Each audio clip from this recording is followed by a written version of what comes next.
Hi, my name is Chad Church, and today we will be discussing the topic of reciprocal teaching.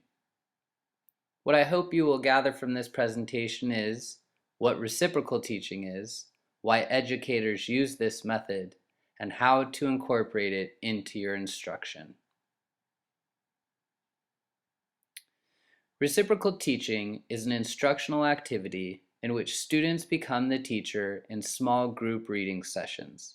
Teachers model, then help students learn to guide group discussions using 4 strategies: summarizing, question generating, clarifying, and lastly, predicting. Reciprocal teaching is a great way to teach students how to determine important ideas from a text while discussing vocabulary, developing ideas and questions, and summarizing information.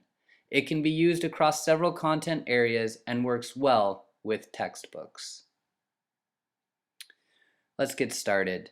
First, break your students up into groups of no less than 4. These students will be in this group for an entire section of instruction. Second, each student will take on a role within their group. One will be a discussion leader, a summarizer, a questioner, and lastly, a predictor. The things you will need for this is a selected story or passage, copies of the selected story or passage, student scripts for the teacher and leaders, student task cards, which is their role within their group, and a reciprocal teaching bookmark. This helps the students keep track of what they have learned through the text and allows them to review when necessary. Please enjoy this short audio video on how reciprocal teaching works well within her classroom. Monticello Middle School's fourth literacy flag, reciprocal teaching, involves a 4-part process which helps students to increase comprehension while interacting with their peers. All of the skills practiced during reciprocal teaching are essential tools that students will use in future classes and in the workplace. They are also an important part of the new Common Core state standards that define the things that students need to be able to do at each grade level to be career and college ready when the time comes. When using this strategy, students will learn and use 4 main reading and writing skills: predicting, clarifying, questioning, and summarizing. When predicting, students use clues from the text or visuals to predict what happens next. These predictions help give them a purpose for reading as they continue and help engage students with the text. In addition to predicting, good readers also clarify parts of the text that they are unsure about. This might be anything from a single word to a larger concept that seems unfamiliar. Being aware of confusing pieces of text and then working to make these clear is an important part of understanding a piece of writing.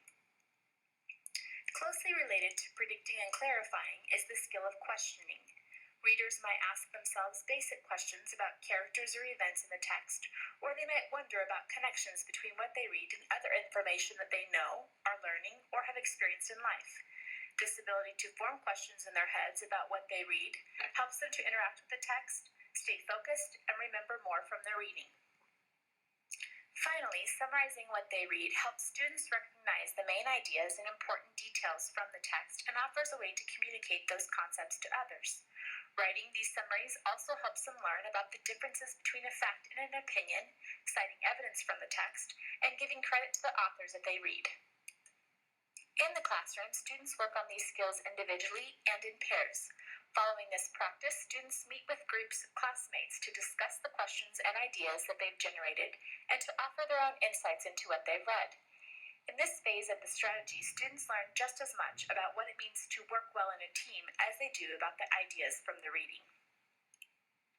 At home, families can work with their readers to practice predicting, clarifying, questioning, and summarizing. Students have access to reciprocal teaching and summary bookmarks that can be used both in the classroom and at home to work on each of these skills. Families can also ask their students to summarize what they learned from the text verbally and ask their students questions about where they got the information in the text. I hope that this presentation on reciprocal teaching has been informative and you gathered lots of information from it. I certainly enjoyed doing the research on this topic and will find myself using it throughout my studies.